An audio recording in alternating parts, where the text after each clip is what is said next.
All right, so we are going to start from double fertilization. All right, students. अब ये वाला portion मैं अलग से इस वजह से बता रहा हूं क्योंकि आपकी बुक के सीक्वेंस को अगर हम फॉलो करें तो वहां पे लाइफ साइकिल ऑफ एंजियोस्पर्म्स के वेरी कंसेक्यूटिव टॉपिक के अंदर डबल फर्टिलाइजेशन को अलग से मेंशन किया गया है। ऑलराइट, और ये बात याद रखिएगा कि ये वाला पोर्शन शॉर्ट क्वेश्चन में काफी मर्तबा बोर्ड के सवालों में आ चुका हुआ है, तो इंपॉर्टेंट पोर्शन है। ऑलराइट, अब फिर इसके बाद स्टूडेंट्स जो डबल फर्टिलाइजेशन है ये है क्या चीज? अभी मैंने आपको ये बताया है कि ये एक यूनिक प्रोसेस है जो सिर्फ एंजियोस्पर्म्स में हमें नजर आता है। तो पहले नंबर पे आपको फर्टिलाइजेशन का पता होना चाहिए। What is fertilization? This is fusion of gametes. Alright, थोड़ा सा और अगर हम इसको एक्सपेंड करें तो हमें पता चलता है fusion of the male haploid gamete with the female haploid gamete resulting in a diploid zygote। और प्लांट्स के लिहाज से अगर हम बात करें तो हम कहते हैं दिस इज एन ओवोस्पोर। ऑलराइट, तो ये वाले जो स्ट्रक्चर्स बन रहे हैं ये फ्यूजन की वजह से, और फ्यूजन के अमल को हम कहते हैं फर्टिलाइजेशन। अब स्टूडेंट्स इसके साथ ही साथ आपको पता होना चाहिए कि फर्टिलाइजेशन का प्रोसेस गेमिटोफाइट जनरेशन की खसूसियत है। और गेमिटोफाइट जनरेशन कहां पे है? इन प्लांट्स में, एंजियोस्पर्म्स में तो हमें नजर ही नहीं आ रही, तो बहुत लेस कंस्पिकुअस और reduced and retained with in the sporophyte. ये खसूसियत याद रखिएगा for the gametophyte of angiospermic plants. अब इसमें पहले नंबर पे मैं आपको ये बता दूं कि गेमिटोफाइट्स की डेवलपमेंट चल किस तरह से रही है। उसी तरह जैसे लाइफ साइकिल हम देखते हैं किसी भी पौधे का तो हमें पता चलता है कि यहां पे हेटेरोमॉर्फिक अल्टरनेशन ऑफ जनरेशंस है। ऑलराइट, तो स्पोरोफाइट जनरेशन यहां पे डोमिनेंट है और हमें नजर आ रही है, लेकिन गेमिटोफाइट जनरेशन कहां पे है? स्पोरोफाइट जनरेशन के अंदर। यहां पे भी दो अलग-अलग से गेमिटोफाइट्स प्रोड्यूस हो रहे हैं, male gametophyte and the female gametophyte. इनकी डेवलपमेंट का एक क्विक रिव्यू देखते हैं और फिर उसके बाद डबल फर्टिलाइजेशन के प्रोसेस को हाईलाइट करेंगे। अब देखिए स्टूडेंट्स, जो गेमिटोफाइट्स हैं इनको हम डिवाइड कर लेते हैं into male gametophyte as well as the female gametophyte. Alright, अब ये जो दोनों गेमिटोफाइट्स सेपरेटली बन रहे हैं, इसमें याद रखिएगा कि फ्लावर के जो मेल और फीमेल रिप्रोडक्टिव पार्ट्स हैं वो भी आपको याद होने चाहिए। फ्लावर के अंदर हमने ये पढ़ा था कि जो मेल रिप्रोडक्टिव पार्ट्स हैं वो कौन से हैं? स्टेमन, ओके, और फीमेल रिप्रोडक्टिव पार्ट कौन से हैं? They are carpels. अब स्टेमन को फिर हमने डिवाइड किया था अलग-अलग हिस्सों में, फिलामेंट्स एंड एंथर। ऑलराइट, और फीमेल रिप्रोडक्टिव पार्ट्स को हमने डिवाइड किया था तीन पार्ट्स के अंदर, there are stigma, style and ovary. Alright, अब इस डिवीजन के बाद स्टूडेंट्स हमारे इस मेन टॉपिक के जो कंपोनेंट्स हैं जो हमें रिक्वायर्ड हैं इस टॉपिक के लिए, उनकी डेवलपमेंट की बात शुरू होगी। अब देखें, जो मेल गेमिटोफाइट है it comprises of one tube cell, all right, and one generative cell। अब ये जो generative cell है, after pollination when the pollen tube grows towards the ovary, उस वक्त ये याद रखिएगा कि ओवरी के करीब जब पहुंच जाती है pollen tube ग्रो करते हुए तो generative cell तकसीम होता है और तकसीम होकर दो sperm cells बना देता है। all right, and these sperms they are haploid। Alright students, अब अगर हम फीमेल गेमिटोफाइट की बात करें तो ये फीमेल गेमिटोफाइट किस जगह पे है? It is present with in the ovule. Alright, अब ओव्यूल जो कि मुस्तकबिल में जाके सीड बनेगा और ओवरी जो फ्यूचर में जाके फ्रूट बनेगी, ये बातें याद रखिएगा। अब फिर इसकी जो डेवलपमेंट की अगर हम बात करते हैं तो हमें पता चलता है कि सबसे पहले नंबर पे एक स्ट्रक्चर है जिसको हम कहते हैं megaspore mother cell. Alright students, megaspore mother cell के अंदर हो जाती है meiosis, that is reduction division. One cell divides into 4 haploid cells. Alright, इस बात से हमें ये पता चलता है कि मेगास्पोर मदर सेल खुद क्या है? It is diploid. मियोसिस हुई तो इसने क्या बनाए? 4 मेगास्पोर्स, और ये सारे के सारे मेगास्पोर्स क्या हैं? They are haploid. Out of these 4 only 1 remains functional. Alright, सिर्फ एक ही फंक्शनल रह जाएगा तो बाकी तीनों रिड्यूस हो जाएंगे और डीजेनरेट हो जाएंगे। फिर इसमें से जो एक फंक्शनल मेगास्पोर रह गया है, this functional megaspore germinates to produce the female gametophyte। अब इस फीमेल गेमिटोफाइट की डेवलपमेंट याद रखिएगा, जरूर इंपॉर्टेंट है आपके कंसेप्ट के लिए। अब इसमें क्या होता है स्टूडेंट्स, याद रखें, एक मेगास्पोर है और इसका साइटोप्लाज्म ग्रो करता चला जाएगा और ग्रो करते करते पूरे ओव्यूल के इनर कंपोनेंट को कवर कर लेगा। अब इसका न्यूक्लियस सिर्फ सेंटर में मौजूद है और उस न्यूक्लियस के अंदर 3 राउंड्स चलेंगे माइटोसिस के। ऑलराइट, मेगास्पोर खुद क्या है? It is haploid, genetically it is haploid. अब इसके अंदर अगर 3 राउंड्स चले माइटोसिस के तो उसकी वजह से इसके पास 8 न्यूक्लियाई प्रोड्यूस होंगे। अभी याद रखिएगा किसी न्यूक्लियस के इर्द गिर्द अलहदा से सेल वॉल नहीं बनी, तो कितने सेल्स यहां पे मौजूद हैं? याद रखें students, 7 cells but 8 nuclei. Alright, अब ये जो 7 सेल्स या 8 न्यूक्लियाई वाला स्ट्रक्चर है, इसको समझ लें गौर के साथ कि इसमें से 3 जो न्यूक्लियाई बने हैं वो हमेशा माइक्रोपाइल के ऑपोजिट एंड पे जाके वॉल के साथ अटैच हो जाएंगे और इनको हम कहेंगे these are the antipodals. Okay, फिर इसी तरह जो माइक्रोपाइल वाली साइड है वहां पे 3 सेल्स अपने आप को ऑर्गेनाइज करेंगे और उनमें से 2 साइड्स वाले सेल्स जो है normally they are known as synergids और उनके दरमियान जो स्वोलन और बड़े साइज का सेल मौजूद होता है that is the female gamete known as egg. Alright, अब फिर इसके बाद स्टूडेंट्स अगर गौर करें तो दरमियान में जो दो न्यूक्लियाई आपको नजर आ रहे हैं ये फ्यूज्ड न्यूक्लियाई हैं, दोनों अलग अलग से हैप्लॉइड हैं, n+n तो बना क्या रहे हैं 2n स्ट्रक्चर। ऑलराइट, अब क्या होगा कि इस पूरे अमल के दौरान हमें इस बात का पता चलता है कि यहां पे कितने सेल्स मौजूद हैं 7 और न्यूक्लियाई कितने मौजूद हैं 8 because the central 2 nuclei that are known as fusion nuclei, या इनको पोलर बॉडीज भी कहते हैं या इनको फिर एंडोस्पर्म न्यूक्लियाई भी कह देते हैं। अब ये स्ट्रक्चर्स आपके सामने बन चुके हुए हैं, अब जरूरत किस बात की है पोलिनेशन।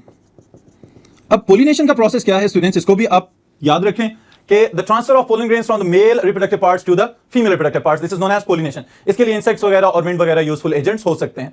अब क्या होगा कि जैसे ही पोलन ग्रेन्स स्टिग्मा के ऊपर गिरेंगे इनके अंदर हार्मोनल एक्टिविटी की वजह से ग्रोथ का आगाज हो जाएगा और पोलन ट्यूब बनना शुरू हो जाएगी। इसमें पोलन न्यूक्लियस का अहम किरदार है और उसके पीछे कौन मौजूद था generative cell. Okay, generative cell जैसे ही पोलन ट्यूब ग्रो कर रही है तो डिवाइड होगा और 2 स्पर्म न्यूक्लियाई बना देगा। अब ये ट्रेवल करते हुए जा रहे हैं टुवर्ड्स द फीमेल गेमीट। अब स्टूडेंट्स याद रखें 2 स्पर्म्स हैं अलग अलग से, तो इस चीज को मैं अलग अलग मेंशन कर रहा हूं यहां पे।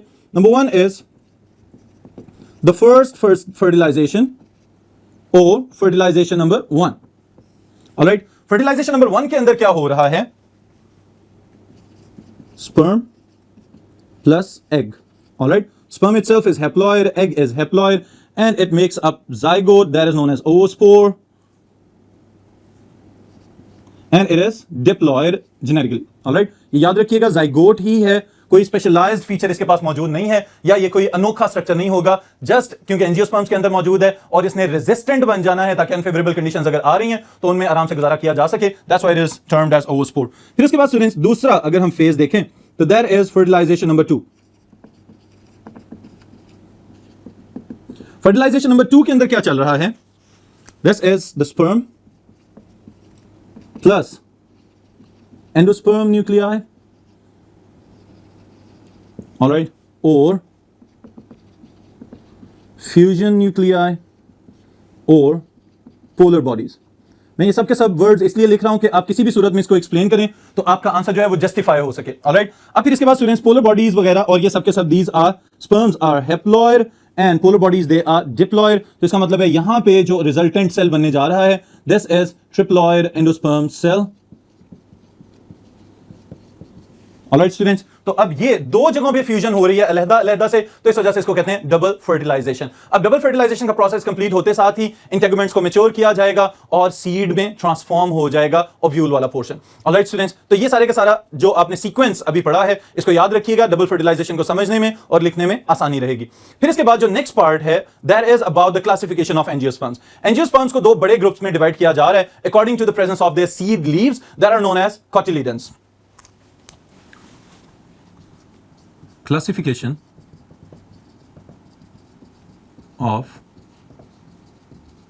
angiosperms।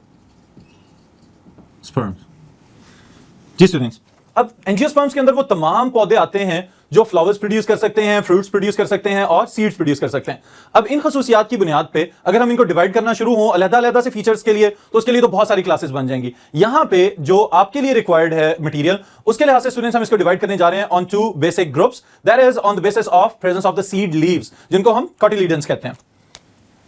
बुनियादी तौर पे सीड लीव्स की मौजूदगी की वजह से angiosperms they can be divided into monocotyledony and dicotyledony। अब ये जो कोटिलीडनी की टर्म है students it has been derived from cotyledons, और कोटिलीडन्स क्या होते हैं, these are the seed leaves कि जब सीड जर्मिनेट करेगा तो उसमें से कितने कोटिलीडन्स अपीयर होंगे, कितने उसके अंदर वेजिटेटिव स्ट्रक्चर्स पहले से मौजूद हैं जिनमें से नया पौधा निकलना शुरू होगा। ऑलराइट, इन स्ट्रक्चर्स को हम कहते हैं कोटिलीडन्स। अब फिर याद रखिएगा जनरली मोनोकोटिलीडनी के मेंबर्स को हम कहते हैं मोनोकॉट्स और डाइकोटिलीडनी के मेंबर्स को हम कहते हैं dicots.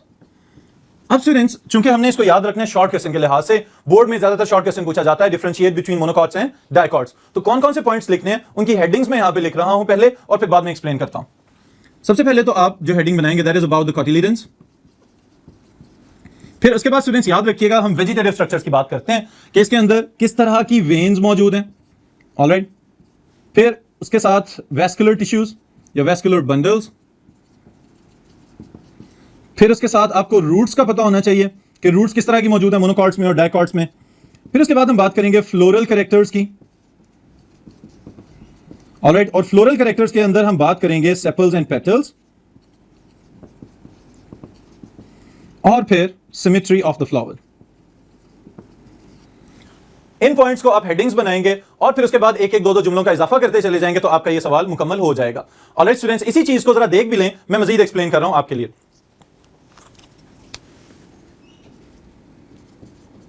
Monocots and dicots.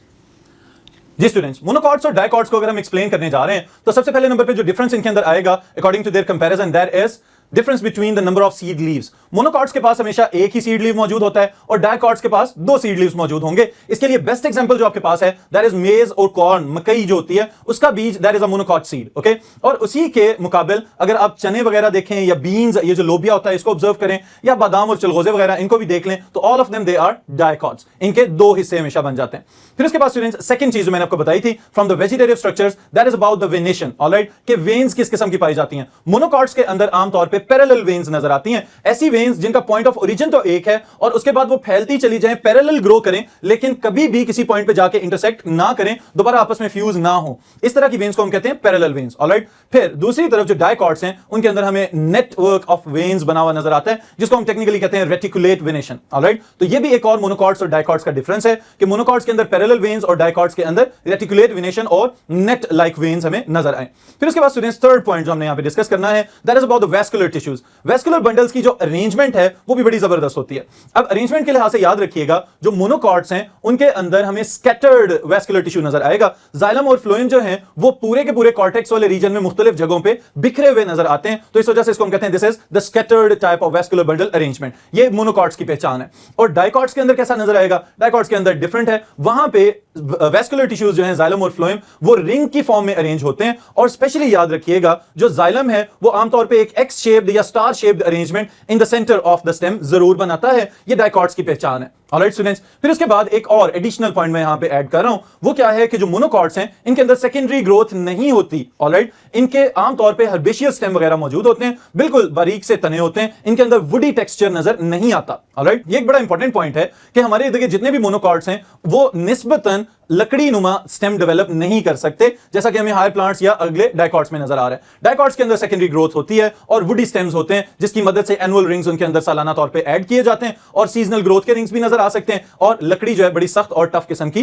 Develop हो जाती है। तो ये डाइकॉट्स की पहचान है। फिर इसके साथ ही साथ स्टूडेंट्स अगर हम रूट्स की बात करें तो मोनोकॉट्स के अंदर फाइब्रस रूट्स ज्यादा नजर आती हैं। ऑलराइट, कि बिल्कुल इसी तरह जैसे छोटे छोटे बारीक से धागे हैं और उन्हीं की मदद से ये प्लांट्स अपने पानी वगैरह को और नमकियात को जज़ब करते रहते हैं और गुजारा कर लेते हैं। दूसरी तरफ जो डाइकॉट्स हैं उनके अंदर टैप रूट सिस्टम होता है, यानी कि रूट हमेशा रेडिकल से डेवलप होगी और फिर उसके बाद उसके फर्दर ब्रांचेस सेकेंडरी और टर्शियरी रूट्स निकलना शुरू हो जाएंगी। तो ये वाली खसूसियात मोनोकॉट्स और डाइकॉट्स को एक दूसरे से मुख्तलिफ बना रहे हैं। फिर उसके साथ ही साथ स्टूडेंट्स अगर हम फ्लोरल कैरेक्टरिस्टिक्स की बात करें तो फ्लोरल कैरेक्टरिस्टिक्स में जो सबसे पहली बात आ रही है that is the number of sepals and petals. Number of sepals and petals के लिहाज से जो आमतौर पे मोनोकॉट्स हैं इनको हम कहते हैं these are trimerous plants. Trimerous से क्या मुराद है कि इनके पास सेपल्स और पेटल्स की तादाद या तो 3 होगी या फिर they will be multiples of 3। Alright, यानी 3, 6, 9, 12 इस तरह से इनकी तादाद हो सकती है। फिर अगर दूसरी तरफ हम देखें तो डाइकॉट्स के अंदर हमें क्या नजर आता है? दे आर टेट्रा और पेंटामेरस। ऑलराइट, इनके अंदर क्या है? 4 या 5 या 4 और 5 के मल्टीपल्स हमें नजर आएंगे। मल्टीपल्स दोबारा वही चीज कि अगर 4 के मल्टीपल्स हैं तो 8,